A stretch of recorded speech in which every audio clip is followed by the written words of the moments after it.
Canada के गुब्बारे से हवा निकल चुकी है। कनाडा का जो डिप्लोमेटिक ऑफेंसिव उन्होंने किया था, उन्होंने भी डिप्लोमेटिक ऑफेंसिव किया, इंडिया ने काउंटर ऑफेंसिव किया।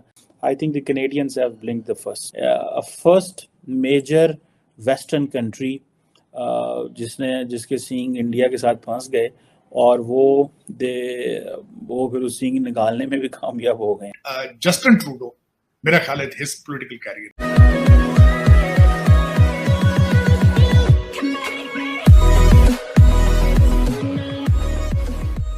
नमस्कार दोस्तों। अब वेस्टर्न कंट्रीज़ या फिर आप कहें कि वेस्टर्न ब्लॉक जिसमें अमेरिका, यूके, फ्रांस, कनाडा ये सारे कंट्रीज़ आते हैं, उसमें सबसे पहले विकेट जो गिरी है ना वो कनाडा की गिरी है। मतलब उसने इंडिया के साथ यहाँ पर मतलब कि वो क्या कहते हैं कि फ़ाइट करने की ट्राई की, लेकिन इंडिया ने ऐसे कुछ 2-4 पंचीज़ मारा है कि भाई कनाडा खड़ा होने के लायक भी नहीं बचा है।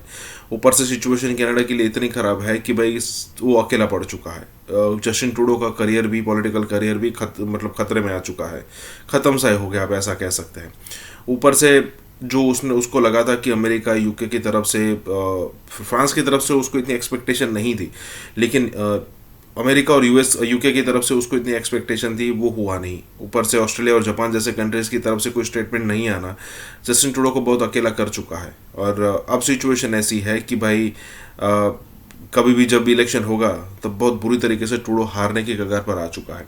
तो यहाँ पर यही बात हो रही है। इसी के साथ ही वीडियो शुरू करते हैं। कैनेडियन गवर्नमेंट ने कहा है कि प्राइवेट में बात करना चाहते हैं। हाँ, नहीं, उनके आरजू कनाडा के गुब्बारे से हवा निकल चुकी है। जिस तरीके से भारत ने उनको आगे से रीबट किया, कल की जो खबर ये थी कि उन्होंने काफी डिप्लोमेट्स को कहा कि यहाँ से ले जाएं वापस। और दूसरा, ट्रूडो साहब तो खैर जब उन्होंने ये एलिगेशन लगाई थी दूसरे तीसरे दिन ही उन्होंने कह दिया था कि हमारा मकसद जो था वो भारत को प्रोवोक करना नहीं था। फिर उसके बाद दूसरी स्टेटमेंट में उन्होंने कहा था कि भारत 5वीं बड़ी इकॉनमी है, और दूसरा उनका जियो इस वक्त इकोनॉमिक्स और खासकर इंडो पैसिफिक के हवाले से उन्होंने कहा था जो उनकी सिग्निफिकेंस है, ताइवान के हवाले से पूरी दुनिया की नजरें इस वक्त भारत पे हैं।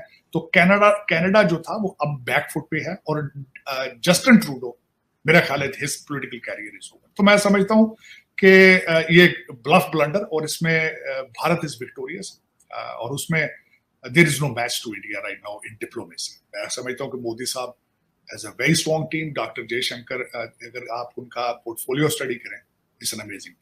एक बड़ा इंटरेस्टिंग सिचुएशन है।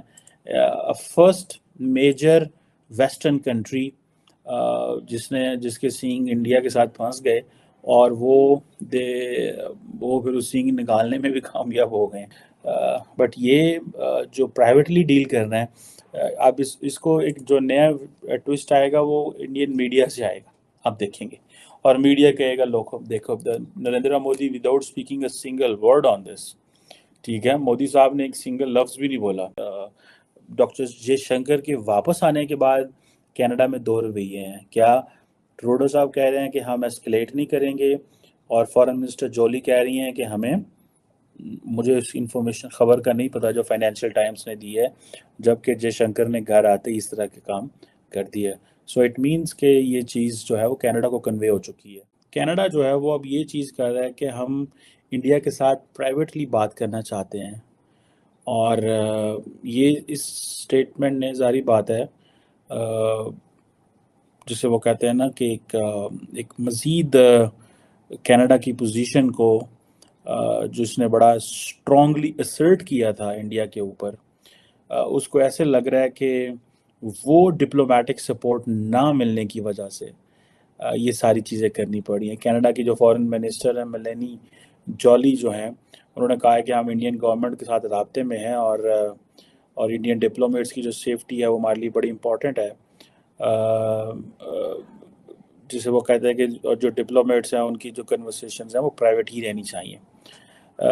मैंने इस पे पहले भी आपको कहा था कि इस सारे केस में अगर कनाडा बैकफुट पे जाता है तब भी मोदी साहब को फ़ायदा है, और अगर कनाडा असर्ट करता है, वीज़े बंद करता है, हालात को कंप्रोमाइज़ करता है, तब भी मोदी साहब को फ़ायदा है। अगर for example the government of India has taken a decision कि we have to get mister Nijjar, and if they have done it, then they obviously have thought the consequences okay how the India, how America क्या करेगा, फलाना मुल्क क्या करेगा, फलाना मुल्क क्या करेगा, फलाना मुल्क क्या करेगा.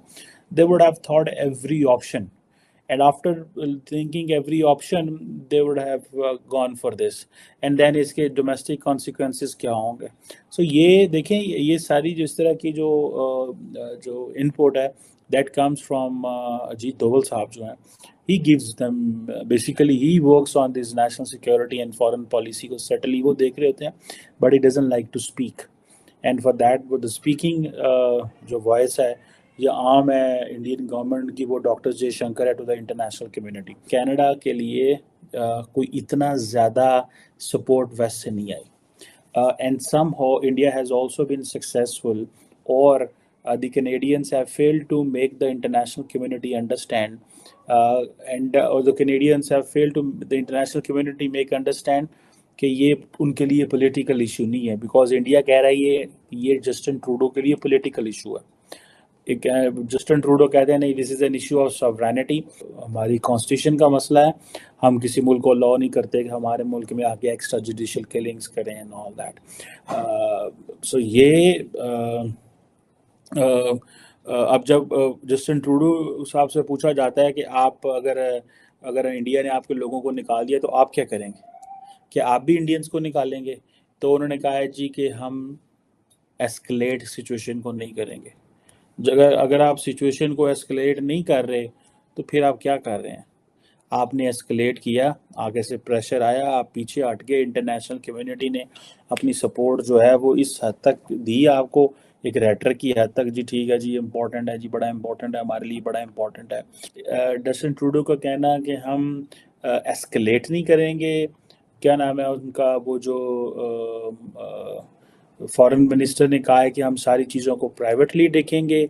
इट मीन्स कि ये जो कनाडा का जो था ना, ये जो डिप्लोमेटिक ऑफेंसिव उन्होंने किया था, उन्होंने भी डिप्लोमेटिक ऑफेंसिव किया, इंडिया ने काउंटर ऑफेंसिव किया.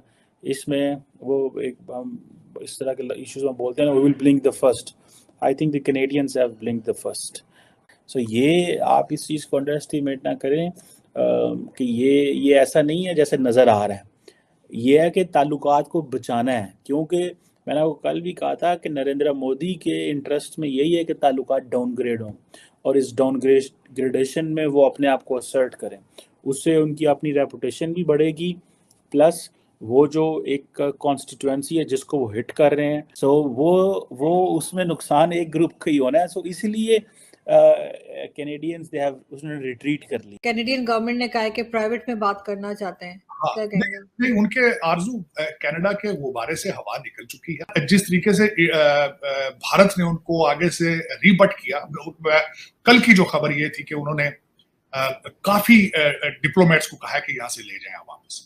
और दूसरा, ट्रूडो साहब तो खैर जब उन्होंने ये एलिगेशन लगाई थी दूसरे तीसरे दिन ही उन्होंने कह दिया था कि हमारा मकसद जो था वो भारत को प्रोवोक करना नहीं था.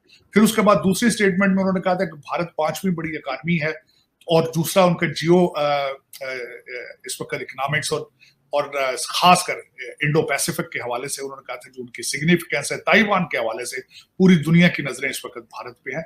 तो कनाडा जो था वो अब बैकफुट पे है, और जस्टिन ट्रूडो मेरा ख्याल है his political career is over. तो मैं समझता हूं कि ये ब्लफ ब्लंडर, और इसमें भारत इज विक्टोरियस, और उसमें there is no match to India right now in diplomacy. मैं समझता हूं कि Modi sahab has a very strong team, doctor Jaishankar, अगर आप उनका पोर्टफोलियो स्टडी करें, इट्स एन अमेजिंग